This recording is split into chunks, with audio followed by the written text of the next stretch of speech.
कृष्णदेव उपाध्याय जी थे बनारस के, बनारस में थे वो। तो कृष्णदेव उपाध्याय जी जो है वो लोक वार्ता में शुरुआत तो उन्होंने भोजपुरी लोक साहित्य के अध्ययन से किया था, लेकिन फिर वो धीरे धीरे जब वो लोक वार्ता में उतरे तो राहुल सांकृत्यायन बार बार ये बात कहते थे कि देखिए, हिंदी को यदि केवल आप खड़ी बोली ही समझते हैं तो इससे हिंदी का जो रूप है वो संकुचित रहेगा, क्योंकि आप वहां एक परनिश्चित भाषा को देख रहे हैं और वो परनिश्चित भाषा जो है वो शिक्षित वर्ग की भाषा है। उसमें जो अभिव्यक्ति करता है वो पढ़ा लिखा आदमी करता है। आप वो हिंदी का जो इतना विशाल क्षेत्र है, जो करोड़ों लोग जो हिंदी भाषी क्षेत्र में रहते हैं, आप उनकी उपेक्षा कर जाते हैं। तो ये जो हिंदी का आपने चित्र खड़ा किया कि खड़ी बोली की किताबें लिख दी, खड़ी बोली की किताबों पर आपने बहस मोबाइल से कर दिए, खड़ी बोली की किताबों की आपने समीक्षा कर दी, आपने उसको क्लास में पढ़ा दिया, बोले ये तो आपने काट दिया हिंदी भाषी जनता को। आपने हिंदी भाषी जनता की सुध ही नहीं ली। आपने ये समझ लिया कि जो चंद लोग जो हैं जो परिनिश्चित भाषा में बातचीत करते हैं, केवल वही लोग हिंदी हैं, और वे लोग आपने हिंदी से अलग कर दिए।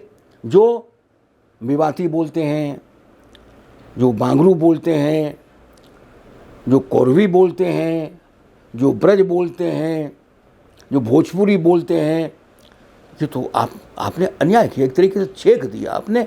तो ये आपका दृष्टिकोण समग्र दृष्टिकोण नहीं है।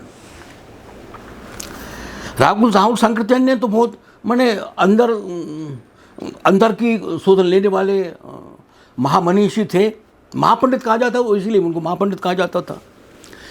तो नागरिक प्रचारणी सभा बैठी और नागरिक प्रचारणी सभा ने कहा कि भाई देखो, ये आदमी पते की बात कह रहा है कि तुमने जनता को तो छोड़ ही दिया, जनता की तो तुम्हें कोई चिंता ही नहीं है, तुम्हें तो इस वर्ग विशेष की चिंता है, और वर्ग विशेष के साहित्य को तुम साहित्य कहते हो, वर्ग विशेष की भाषा को तुम भाषा कहते हो, बाकी तो खत्म मामला है।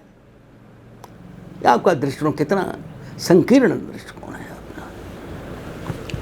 ये भाई साहब पूरे साहित्य पर लागू होने वाली बात है। ये साहित्य पूरे साहित्य पर लागू होने वाली बात है, वो समीक्षकों पर भी लागू होने वाली बात है ये, है ना।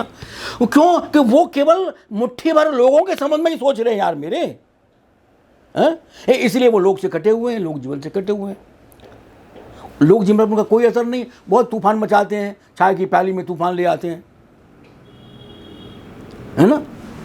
तो राहुल सांकृत्यायन जो है वो बड़े, तो नागरिक प्रचारणी सभा ने जो है वो निश्चित किया कि भाई बृहद हिंदी साहित्य की, वो गवर्नमेंट की योजना थी, केंद्र सरकार की योजना थी, राजेंद्र बाबू ने मंजूर कराई थी। राष्ट्रपति के रूप में भी वो सक्रिय थे, माने वो हस्तक्षेप करते थे, वो चुपचाप रहने वाले आदमी तो थे ही नहीं। वो अरे चिंतक थे, आज़ादी के आंदोलन का योद्धा था, हाँ, कोई मामूली आदमी था क्या? उनका योगदान को जवाहरलाल नेहरू से कम था क्या? या मौलाना अबुल कलाम आज़ाद, ये सब लोग एक जैसे लोग थे, और राजेंद्र, उनके सरदार पटेल वगैरह, ये सारे लोग एक जैसी कैटेगरी के लोग थे, समान लोग थे। तो वो बड़ा चुप कैसे हो सकते हैं? तो उन्होंने साहित्यिक क्षेत्र में उन्होंने हस्तक्षेप किया है, राजेंद्र बाबू ने। हाँ, तो नागरिक प्रचारणी सभा ने तय किया कि जो वृहद हिंदी साहित्य इतिहास का जो 16वां भाग है वो राहुल सांकृत्यायन को सौंप दिया जाए। अच्छा, अब राहुल सांकृत्यायन के साथ क्या दिक्कत थी? राहुल सांकृत्यायन वो केवल हिंदी के ही आदमी हो सो तो बात नहीं है भाई। वो तो अंतरराष्ट्रीय दृष्टिकोण का आदमी है।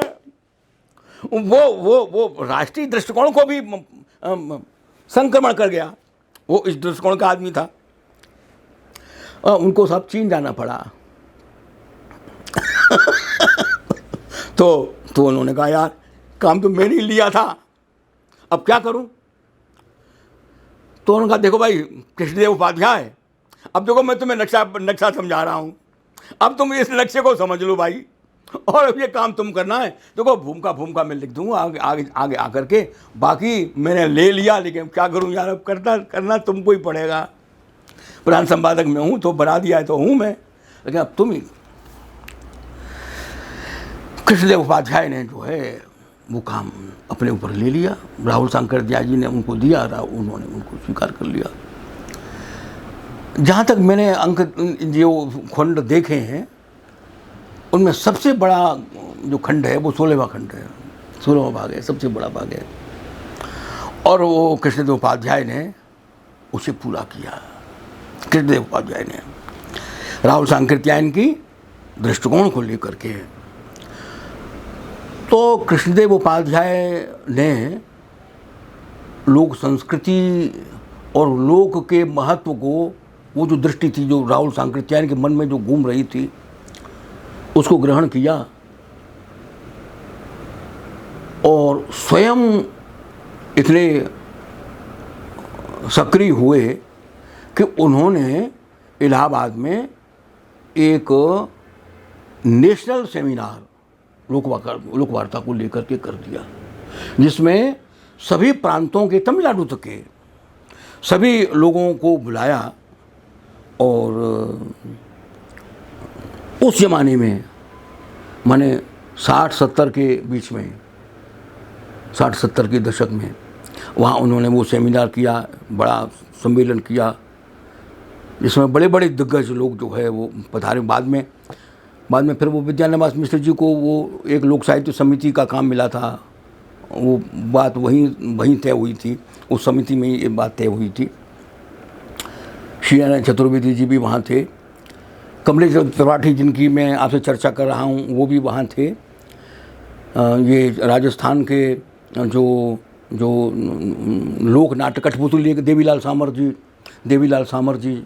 तो देवीलाल सामर जी भी वहाँ थे। वो फिर उसमें ऐसे रम गए कि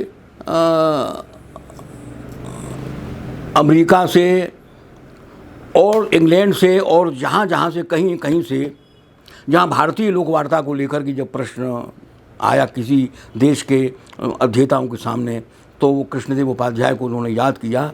और कृष्णदेव उपाध्याय जो है वो भारतीय लोकवार्ता के प्रश्न को लेकर के अमेरिका इत्यादि जो देश ऐसे हैं जहाँ इसकी ज़रूरत थी और जहाँ उनके वक्तव्य, तो वहाँ वो गए। वही बात ये ना कि परवेश ने उनको बांध लिया, परवेश ने उनको प्रेरित करके वहाँ लोकवार्ता का काम सौंप दिया। फिर तो बात यहाँ तक आ गई कि आखिर में, वैसे वो न्यूज़लेटर निकालते थे, एक लोकवार्ता परिषद का एक न्यूज़लेटर निकालते थे, वो हर महीने निकलता था और वो सारे हिंदी जगत में लोकवार्ता को लेकर के कहाँ क्या काम हो रहा है इसकी रिपोर्ट में छपते थे। बहुत दिनों तक वो चलाई उन्होंने और बहुत से ग्रंथ लिखे। वो आखिर में उन्होंने अपनी संपत्ति जो है वो लोकवार्ता संस्थान को जो है वो अर्पित कर दी। तो इस प्रकार से तो कृष्णदेव उपाध्याय थे, ये भोजपुरी के थे।